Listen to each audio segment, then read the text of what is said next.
This summer Okay. has been so busy. I'm honestly really busy, surprisingly busy. I typically try to catch up with a lot of things during summer Mm-hmm. because I have limited time to do certain things during the semester because I'm focused on teaching. Mm-hmm. So I'm catching up with research, other projects. I call it an elephant that I have on my Mm-hmm. desk. I remember talking So about this. I'm Yeah. currently eating this elephant piece by piece. So yeah, mostly research, prepping for the fall semester, launching new projects for my students and things like that. Mm-hmm. Yeah. That's amazing. Usually people take the summer as the time off, but I know that's not your style. So Oh I'm yeah, kind of it's not on my it. style, but I would say that in my profession, you get what you put into it. Mm-hmm. So. Yeah. You have to be a self-motivated person. Mhm. Same like that in business too. Oh, it really depends on maybe your like where you are in your career. Mm-hmm. So maybe you want to do it more like at the beginning or later. I don't know. So it really depends on a person. Uh-huh. I think it'd be a good segue to go into a little bit about your background. Hmm. For those who don't know, I want to position it accurately because I know I may have a little bit of it wrong as we talked about off camera. But you have lived in 3 countries, True. 2 countries. No, true. I True. lived in Okay. three Okay. in 3 countries. That is correct. You've lived in 3 countries. You speak 6 languages? No, 4 only. 4 languages. Yes. Yeah, just Just 4. and you have 5 degrees. That is correct. You have a bachelor's in linguistics from LUNN, right? Which is Linguistics University. You have a bachelor's degree in PR, That is correct. Which is technically a marketing degree. technically a marketing Yeah. degree. You have a master's of arts from the University of Bonn Bonn. in Germany. That is UNN. correct. You have a graduate degree in digital and social media from Oh, Missouri I forgot St. Louis. about this one. That's true. So you do yeah. have 6. Well, I was right. I just don't consider it to be like a separate degree. It's a certificate. It's a graduate certificate. Yeah. Yeah, degree. MBA in business from University of Missouri St. Louis. Yes. And a PhD in philosophy from St. Louis University. Yes. In international business and marketing. That is correct. So that's 6 degrees, and you are in your 30s. And you speak Well, yeah. 6 languages, Yeah. or 4 languages, 3 countries. Mm-hmm. So you are now currently, what are you doing? I work as a professor at Otterbein University. I teach marketing, and I Okay. do research in consumer behavior. Okay, so if anyone is qualified to speak on just a general sentiment of higher education, not just from your experience, but also being on both sides, Yeah. professor, student, Yeah. it would be you. Yeah. So I'm super excited to chat today. Same here. Yeah, so let's kind of work backwards. So you're currently a professor at Otterbein. What was the gap between, so you were a student for a very long time learning, you are an intensely curious, passionate learning person, as I've gathered in the few times that we've met. What made you want to be a professor? What made you want to be on the other side of the learning experience? Yeah. So I used to be a marketing professional for many years. I never really planned on being a professor. Well, initially at least. So I wanted to go into marketing. Okay. So my linguistics part of education is more of a like passion. I just love languages. That's it. But then I knew I wanted to go into marketing, and that's what I did. Okay. So after graduation, I started working at IKEA back in Russia, and so yeah, that's how I got into doing marketing, day in, day out. And so at a certain point in my life, I accumulated some knowledge. Okay, and when I was working on my MBA, I was already here in the States. So when I was working on my MBA, I started teaching. Okay. So you're like a graduate assistant? I was a graduate assistant. I was Yeah. a teaching assistant. I worked with a professor. We were teaching together, and I actually really liked it. So it was a possibility for me to share the knowledge, to share, I don't know, the skills that I have to help students develop their skills, the skills that they needed. And I really liked it. And that was the first time when I actually thought about making this career switch, a pivot, right? So, and to go from industry, being a practitioner, into academia and teach and do research. Yeah, that's what I was always told the best way to learn something is to teach it before you're ready. Like I remember I went to school for PGM, which is professional golf management. So, I mean, not quite as glamorous or sexy as a lot of degrees that you have, but we would like recite the bylaws. So PGA is like the golf institution. They have these rules, standards, and bylaws, and you had to memorize them. And I would record videos of me teaching the entire curriculum before I really knew what I was talking about. Yeah, it kind of forces you to adopt the person of someone who already knows what they're talking about and kind of like build the plane as you're flying it. Yeah. I think that's a great way to learn. I can see that you've done that too.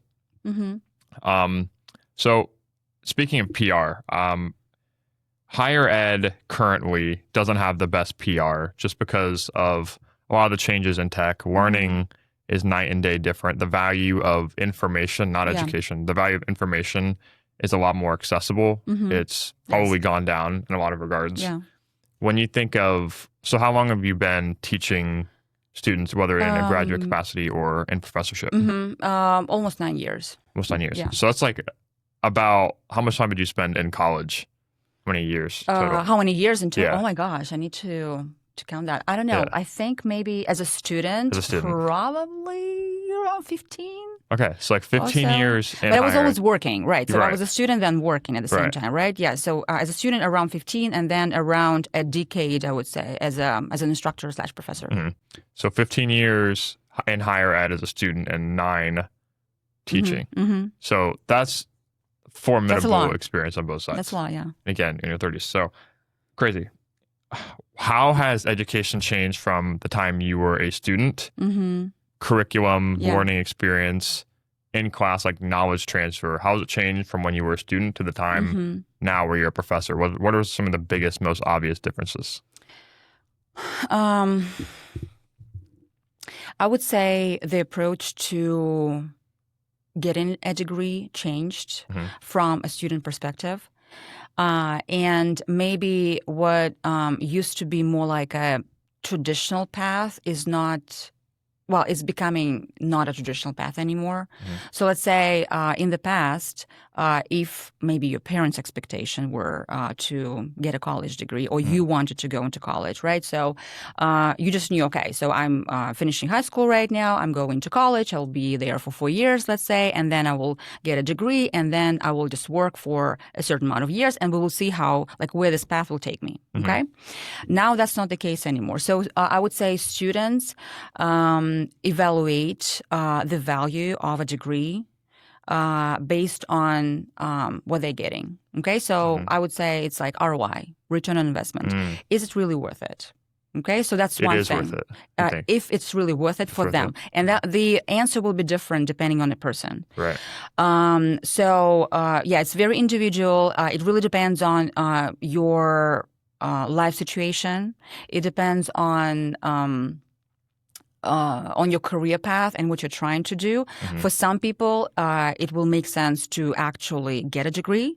I would say for, at least currently, for the majority of people, for some people, it will make sense to get no degree. Okay, depending on what you want to do. So even though I've been part of higher ed for many years, I never say that you should always get a degree. It really depends. And I know people who are really successful in their careers, they do not have a degree. Or let's say they went into college and then decided otherwise, and they're still successful because their learning path was different. So the idea here is that you have a goal in terms of career. You can get to that goal in multiple ways. One way is to get a degree. Another way is to get knowledge in a different way. Just for the majority of people, again, based on my experience, first as a student and then as a professor who teaches others and mentor others, I would say that for the majority of people, the traditional path is still the most lucrative. Why? Because everything is already like created for you. So you don't need to figure out, for example, I don't know, which class I need to take or what specific capabilities I need to develop, right? What type of skills I need to have. Everything is prepackaged for you. So you go into college, you know which classes to take, you will be led through this experience, and you will develop skills that are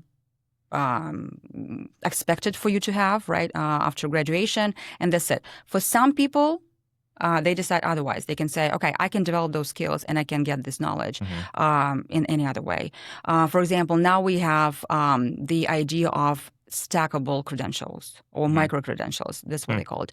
Meaning that in certain areas, for example, in IT, I have a friend who went into college initially, then dropped out of college. Because in his sphere, it did not make any sense. So his entire educational background, so to say, and the skill development is based on the stackable micro-credentials. So he's constantly doing those micro-credentials, and that's how he stays successful. Okay, that makes sense for him and in his sphere. Okay, but for other people, it might be a different story. Do you see what I mean? So. What was the question one more time? So if it makes sense, right? So ROI, right? Yeah. ROI. So now you need to make a decision. For example, if it's worth my time, because it's an opportunity cost. What type of resources do I have? Do I have resources, for example, financial resources to get a degree? So in January, I was doing some research. Because I was preparing for a presentation. I was an invited speaker at an event, actually for marketing educators. I had to speak about algorithms and how students, if they are aware of social media algorithms, and how to use social media to, engage with students and things like that. So I collected some data in my institution. And again, this is just sample for my institution. And I, in addition to asking how students use social media and things like that, I also asked them what were the main factors that influenced their decision to, let's say, choose Otterbein. When they were thinking about getting a college degree. And there were three main things. The first one was location. So do I have to relocate? Am I going to be living far away from my friends and family and things like that? Second one is cost. Meaning that how much it will cost me, right? And am I eligible for any type of grants? Will I have any scholarships and things like that? And then the last one was different types of programs, academic programs. Okay. So different schools have programs which can be unique, for example, for that school, or which will give them a competitive advantage and things like that. So three things, right? But at the very beginning, when you're even deciding whether you want to go into college or not, the questions can be cost. Right? And again, it can be not just financial cost, it can be time cost. So meaning, is it worth my time to get a degree? Go into college for 4 years. Will I be better off with a college degree and spending X amount of dollars, right, on it, and spending 4 years of my life on it? So you have to do this cost and benefit analysis, okay? And there will be nobody else who will do this for you. So, and again, it will be different for different people. So I think we're doing it more nowadays. Than it was in the past. In the past, for example, I never questioned the idea of going to college because it was what was expected from me. I'm a person who is very studious. I'm very curious. I like gaining knowledge. I like being in college because college, in my opinion, is way more than just getting a degree. It is also college experience. It's also networking. It's also building friendships. A few of my friends are my friends for life, and I met them in college. So it's way more than just getting a degree. Okay? So Great. Things like that. Yeah.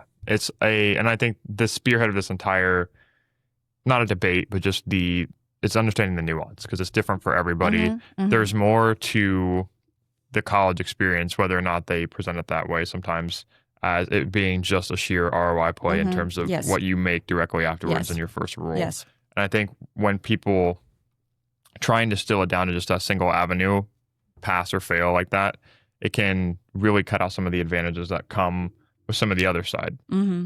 But two things I wanted to drill into, because you gave so much awesome context there. One is curriculum. So to spearhead the pessimist argument against college, a lot of people say that curriculum cannot possibly keep up to date with how fast tech is exponentially changing. Especially in marketing, because that's kind of a lot of the listeners to the show are marketers. When it comes to marketing curriculum, you have multiple degrees in marketing. Has the curriculum changed? I've read a stat recently that it takes on average 8 or 9 years for curriculum to update in terms of what's changed. Whether or not that's true, I don't know. But in terms of what you learned, just not even that long ago, and your degrees versus what you're currently teaching now, has it changed, or are you updating your curriculum to keep up with how marketing is currently done? Because I can even say, just on a tangent, is I worked in-house for 6 months back in 2024. It's the only in-house job I ever had. That job would now be done totally differently. Like if I were to create a job description, fill in that role, and execute the tasks like social media, graphic design, road graphic design, not just a process, but the amount of output that I would have been able to do, given the fact that I've been solo for the last 2 years and I'm not boxed in by certain softwares and tools and I had to explore it on my own, has totally changed, you know? And that's true with every significant gap in time in terms of how processes, tools, output, execution things are changing. But in terms of curriculum, how's it different from where it was when you were in college versus what it is now? And are you adapting, changing? How are you kind of keeping in touch with how marketing is done as it changes so fast? Yeah, so it's harder for me to compare certain things because I'm not comparing necessarily apples to apples here because I got a degree in marketing very many years ago. My first degree, I mean. Well, my first degree, okay? And I also did it in a different country. So there's some difference across countries. And I would say American education is still considered to be one of the best in the world. And especially when it comes to business education, it's considered to be the most like practical. Like application based. Interesting. So like the global sentiment on U.S. education is generally positive. I would say so. Oh yeah, I would say so. That's why a lot of international students come to the United States. So I think that's one of the main reasons. But there, in general, I would say that there has been a shift in terms of being a little bit more theoretical versus practical. Now, definitely being way more practical. Because we know that the expectation, I mean, I still talk about theory in classes because I have to. I mean, you have to know the basics in terms of like what 4 P's of marketing are and things like that, right? But then the idea is not to know the theory, but know how to apply it, right? And like I said, develop certain skills in class. So my goal in all the classes is to make my curriculum or to develop a class that will help my students do that and also make them as marketable as possible. Okay, so that's my approach. I would say how professors approach that, or how professors approach curriculum development depends on the institution. Because I would say depending on the size of the institution, depending on the type of the institution, whether it's public or private, you will have more or less involvement in career development or more or less influence on career development. Okay? So Otterbein is a small university and I directly influence curriculum. Okay, so we have only 2 marketing professors, myself and my colleague, and so these are 2 of us develop everything, okay? So, and I develop my classes myself. Like nobody tells me what to do. And well, the thing about myself specifically, I come from the industry. So it might be a little bit different for those who, for example, do not have an industry background, okay? But because I come from the industry, I have maybe better ties with the industry overall, which helps me to keep track of what is changing. And I'm also a person who intentionally tries to keep track of all the changes. So because I'm involved in different types of events in the local community. I recently joined AMA of Columbus. Yes, you did. Board, yes. Congrats. So, I mean, that's my way to actually like be there and know what is happening. And I remember actually at the event where when we met it was one of the events at AMA Columbus for AMA, organized by AMA Columbus. I remember I was the only academic there. All the rest were practitioners. So, and I enjoy this type of things because I bring what I learned there into my class. And if you ask my students, and we always get feedback from students just in person and then in the form of evaluations at the end of the year, my students always say that I know exactly what I'm talking about. So they know that I'm a professional in my field. And they know that I'm always introducing something new, which is actually very relevant to the industry currently. Yeah. If I personally cannot do that, and I also have a limit in terms of time, I have certain bandwidth because I'm still in academia, okay? I'm not a practitioner at this moment. What I can do, I can, for example, invite guest speakers to my classes, okay? And those guest speakers bring those, recent whatever updates in the field. So if I cannot do this, I will find a way to do it for my students. Yeah. Okay? So there are ways. It just depends on a professor, I guess. That's awesome, by the way. Yeah. That's why that's why you're such a valuable unicorn to talk to, is because you have such this you have such this incredible balance of, not even a balance, honestly, just so much education and experience on the technical side versus actually staying tapped into what's currently going on. I think there's at least a perception that when people are deeply entrenched in higher ed, deep experience, they kind of are in a bubble in terms of that is true, abiding one-to-one with the curriculum. But if removing Otterbein and specifics from it, are professors on a whole given a base reference of a curriculum to work from?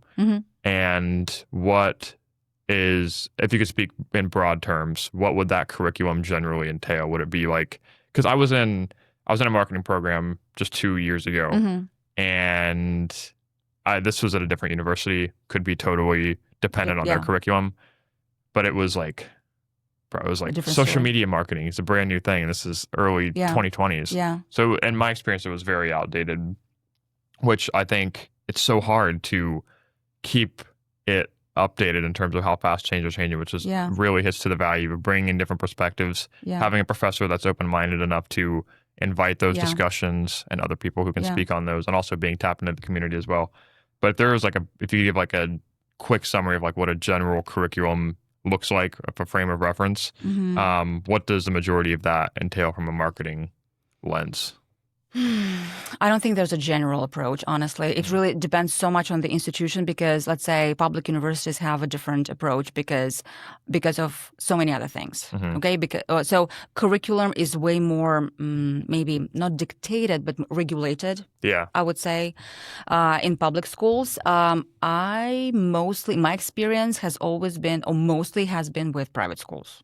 Okay, where you have more involvement and you can decide for yourself what you want to do, regardless of the size. So I worked for bigger schools and smaller schools. Regardless of the size, you are just more involved, or you have more influence, right, in terms of what can be implemented. So there's no general approach. Yeah, unfortunately, I wish there was, but there's none. Yeah, I think that will be more.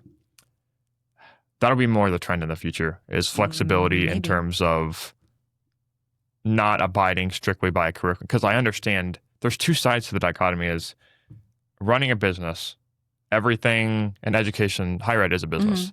Oh yeah. It's very productive to have SOPs, proven, a frame of reference to work from in order to make things scalable, repeatable, and get traditional outcomes. But when things change so fast, as I've even learned in the last 2 years of running the business, is that it's so hard to adapt to a playbook that's becoming outdated increasingly fast. Yeah. So that's a great framework. One thing you did mention that I love and I wanted to double tap on was, you mentioned making students marketable. Yeah. What makes a marketing student marketable? Is it a combination of practical experience versus maybe soft skills, which has been my case, and I'd love to tell a story about that. Yeah. But high level question, what makes a marketing student marketable?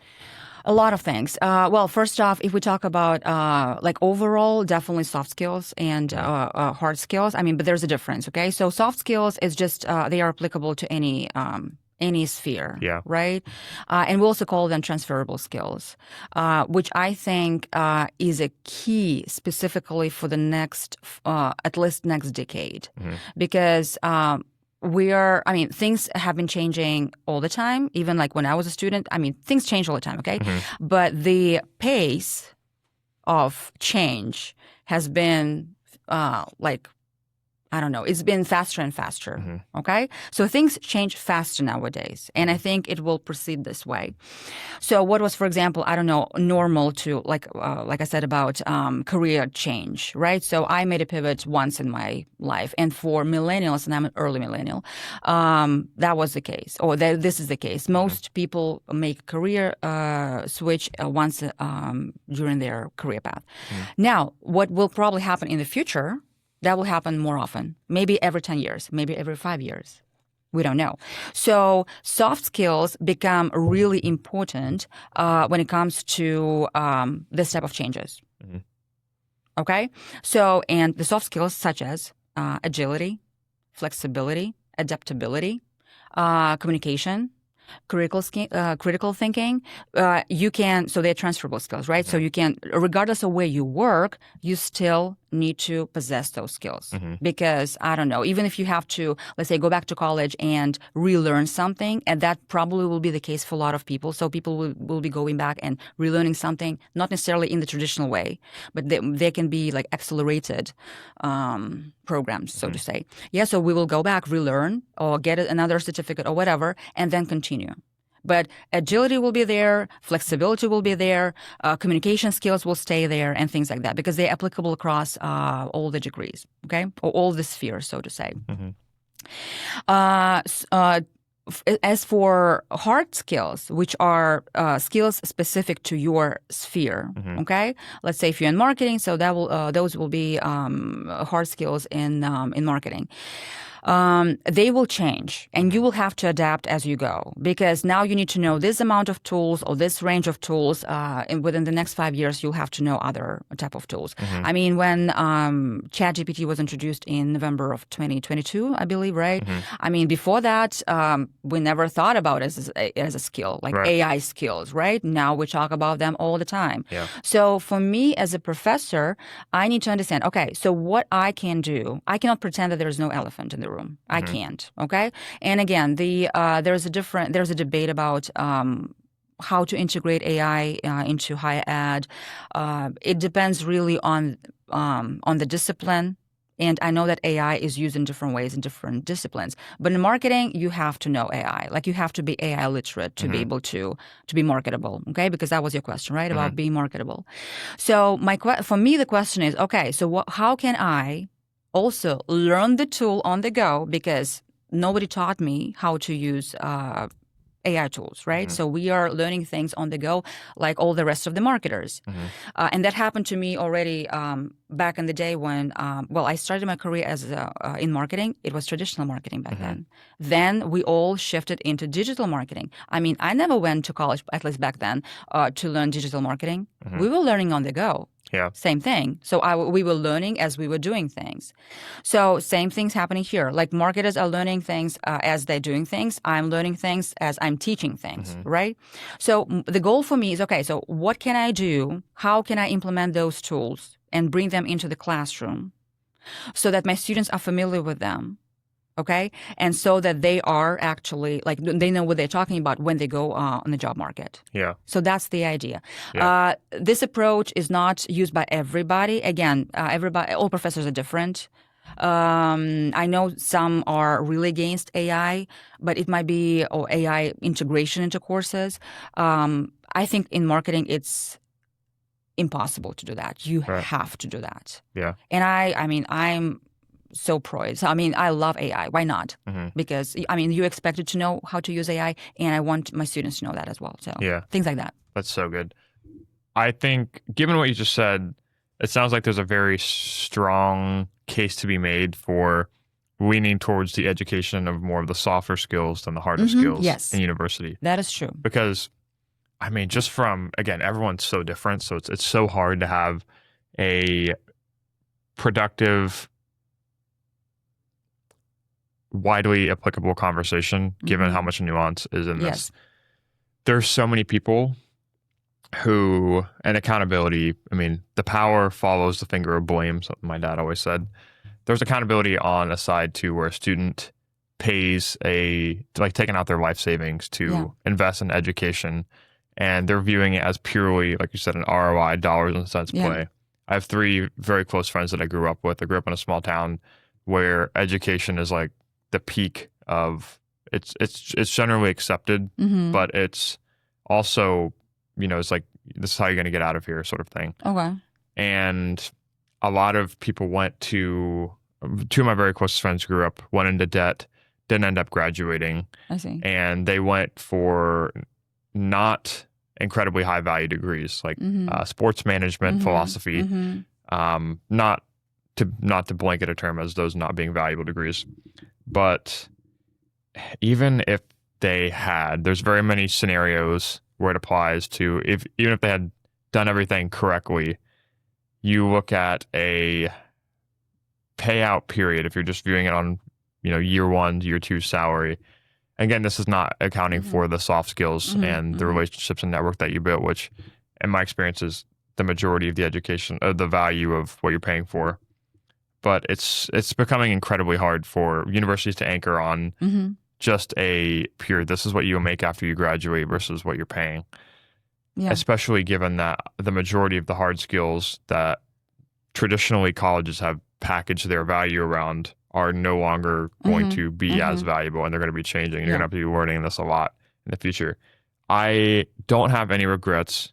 I do think about what could have happened if I did different things. Very practical example. My college in total, I graduated in 6 semesters because I wanted to be done quickly. Wow, that's cool.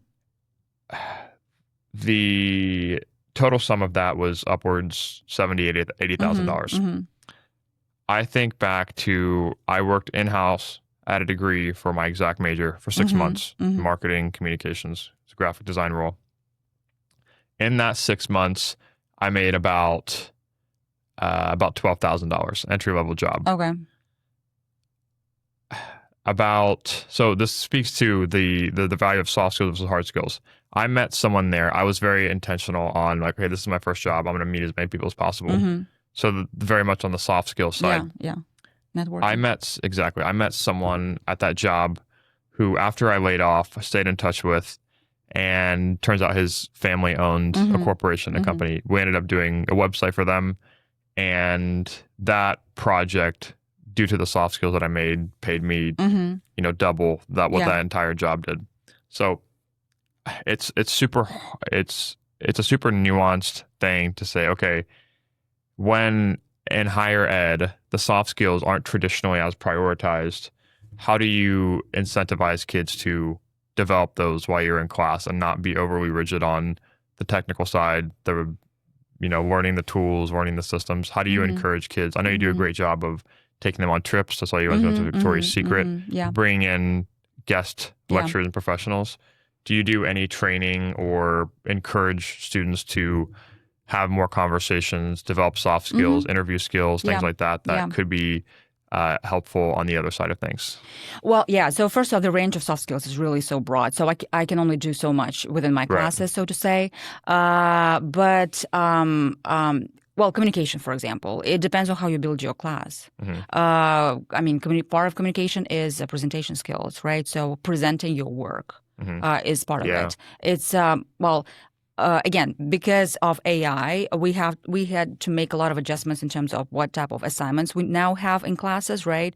So, for example, I pivoted a lot into group projects and oral presentations because I want to see I want to understand and see what you created and you to explain it to me versus just submit a written, whatever essay. Absolutely. And I have no idea who even wrote that essay. Do you see what I mean? So this type of things. And based on my experience, presentation skills, public speaking skills is one of the key skills that can directly affect your success. In any type of profession, okay? Other things. In terms of, we have a lot of resources on campus if you want to develop specifically soft skills in terms of like interviewing or whatever. So I do not necessarily incorporate those in my classes, but there's one more skill, which is critical thinking, okay? So I'll just give you an example with, for example, AI. How I implement AI and how I help my students to develop critical thinking while using AI. So in some of my classes, I require students to use AI, so they have to do that. Okay, in order to complete an assignment, they have to use AI. For example, in some of my classes, they work with real clients, and I make it mandatory for them to use AI when they're creating different types of assets, marketing assets, and things like that.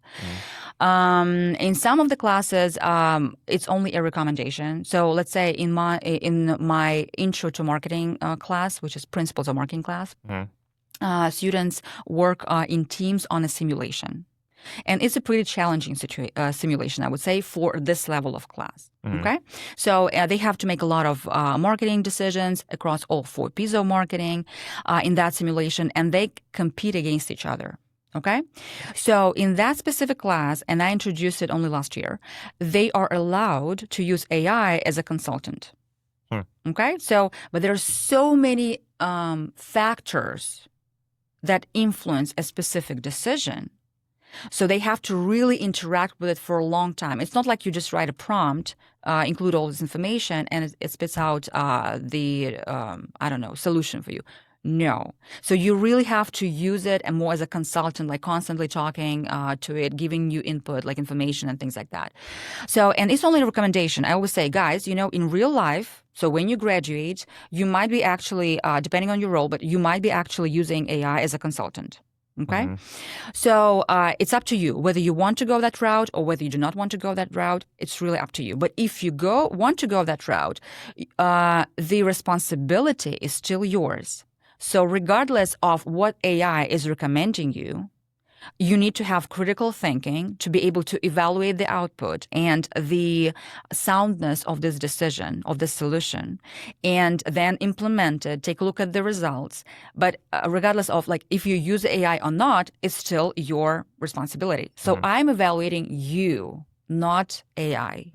Do you see what I mean? So this is, for example, one of the skills how you can help students develop critical thinking by also implementing the use of AI in your class. Yeah. Do you see what I mean? So things like that. It's also a soft skill, which critical thinking is a very important skill across all the disciplines. Yeah. It's only going to be increasingly more important in the future too. Exactly. I talked to a colleague, kind of funny story.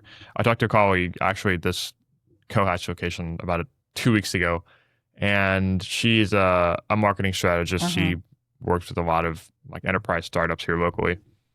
And she goes, Andy, I was just on a call. So she's very not worried about AI, but very having seen how it's being used in corporate enterprises. She's very in touch with that. Yeah. She goes, Andy, I just got off a call with the CEO of a 60-person startup. And I asked him, what was the ethos? What was the value of his company? And I watched him go to his laptop, type into ChatGPT, and ask the same question. Oh my goodness. So that's obviously a very, very extreme example. Yeah. But I sometimes do wonder, what is the dependency on outsourcing critical thinking like that? And what are the exponential compounding potential side effects of that throughout a whole generation of kids growing up with this stuff? I think I go back and forth on it a little bit because I remember being told in school, you'll never have, learning arithmetic, you'll never have a calculator in your pocket at all times, which ended up being, totally wrong. Of course we do. Yeah. So that's kind of a dichotomy to that side of the argument. But I do think, you have to very much separate your own thinking from the advice of something, especially when the tools are so accessible and they are so powerful and convincing. But you have to remember as well that the tools are reinforcing you to believe what they say. They want to reaffirm your existing biases and beliefs. And I just worry about the people who aren't trained on how to use this stuff. They'll take it as, the golden ticket to all this information access when it's really not theirs. It's like buying on rented land. So that is true. Have you seen students? How do you draw the line between student input and is it clear to you when students use work? Use it or not? Yeah.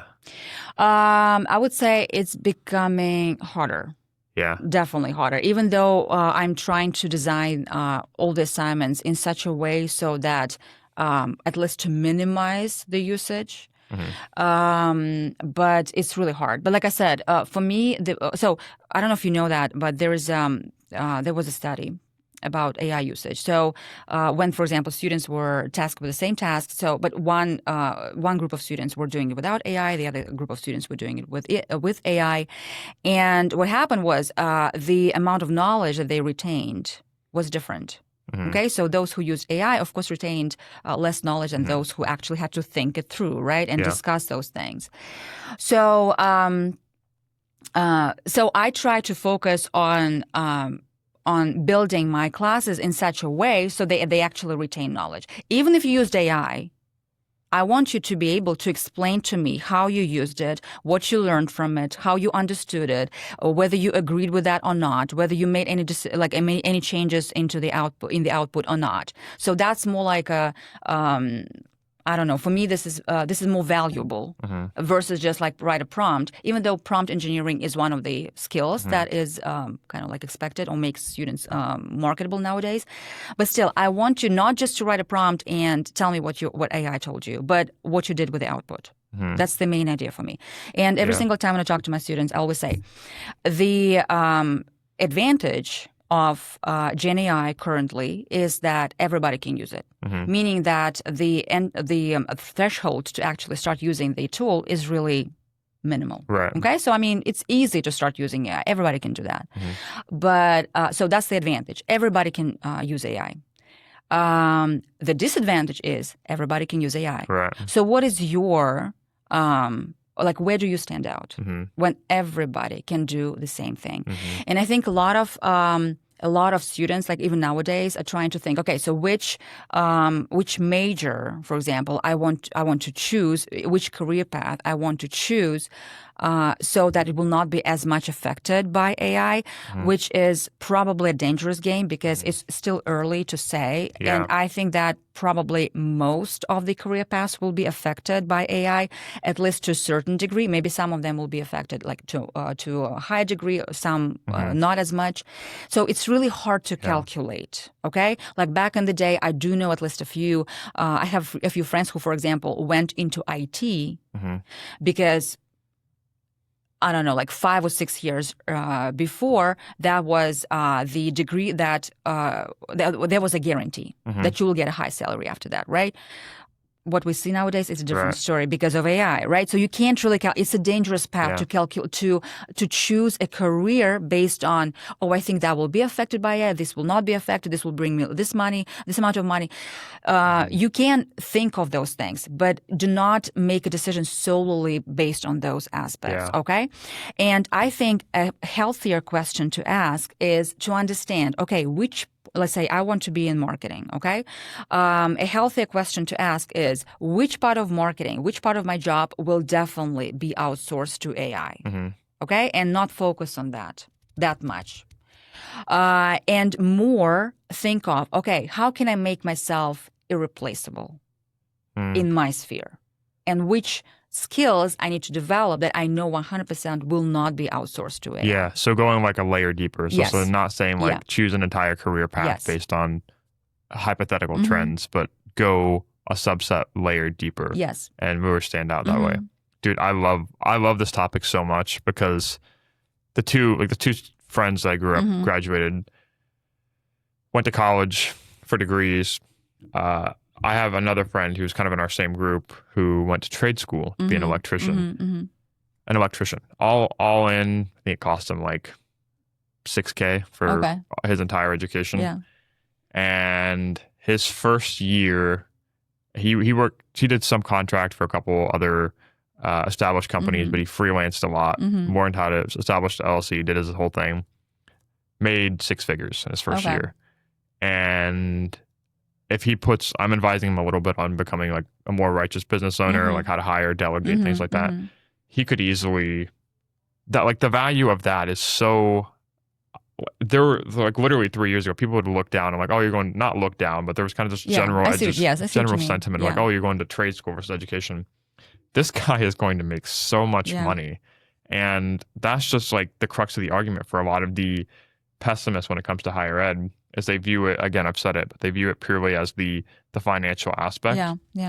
When in reality, if you can stand out and you have the moxie to pave your own way, whether it is in higher ed or whether it is speak, going the scrappy route, you can make an exceptional life for yourself. And I will say, student debt isn't always a bad thing, but it can be incredibly crippling when, especially an environment like I was raised, and a lot of kids now are raised, where college is the expectation default, and taking on debt to do that is something that you're slightly peer pressured into doing. So I'd encourage people to, especially if they're listening to this, to be independently minded, evaluate both sides, and especially if you are going into marketing, view it as a lens where you can go deep on one thing and stand out and learn some of the soft and hard skills along the way. A good place to land the plane, the last question I want to ask is, if someone's considering college, if they are in a time where they're facing a decision, what piece of advice could you give them, having spent, a decade on both sides of the equation? What advice could you give depending on the age? Yeah.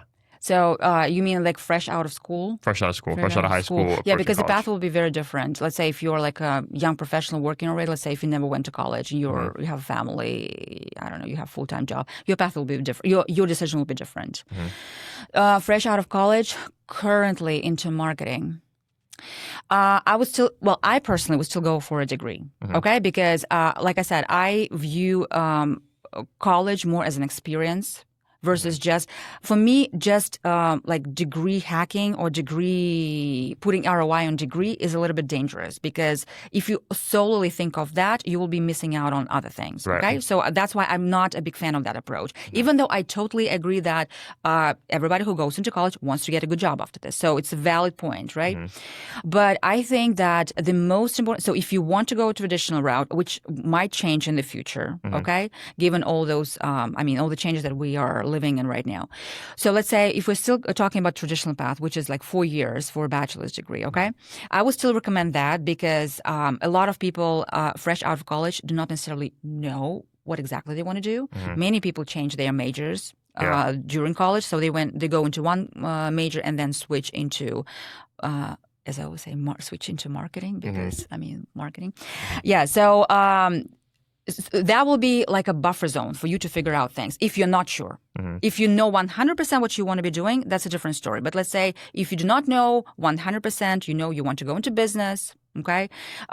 School will give you that, that time to figure out things, okay, for yourself. That's one thing. At the same time, I think a student needs to be really particular about where they're getting a degree, okay? And that's where the cost and benefit analysis is coming into play. And what I would personally look into is curriculum. Because a lot of, like I said, so people look into location, cost, and programs. So look into marketing programs if you want to go into marketing. So what exactly they are teaching? Okay, what type of, do they actually keep up with the current trends? So I will give you an example. So we are currently developing a course which will be AI in business.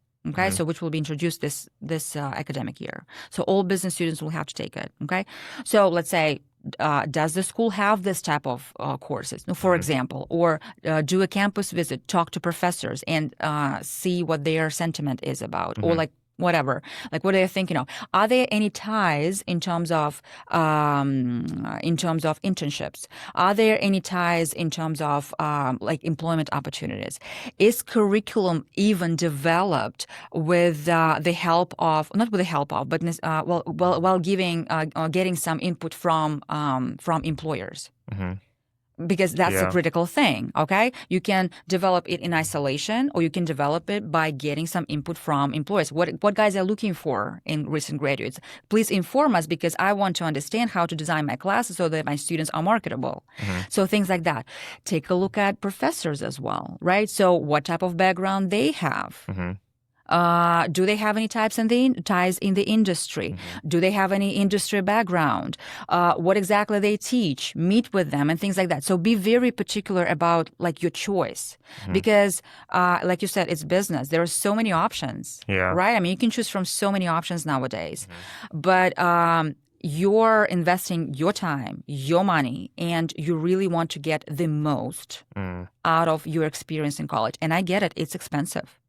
It's 4 years of your life. I mean, it's a lot, right? So just choose wisely. Mm-hmm. And look at all those aspects. That's why campus visits are so informative. You can read about a lot of things on the website or whatever. That's one thing. Meet with people, go to campus, talk to different people, and make the conclusion based on what you see there. Mm-hmm. Because, that will cost you a lot of time and money.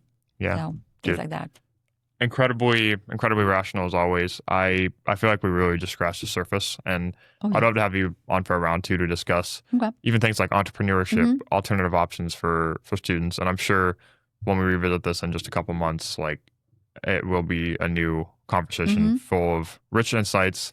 But yeah, I just want to say one-to-one, I've really enjoyed getting to learn your story.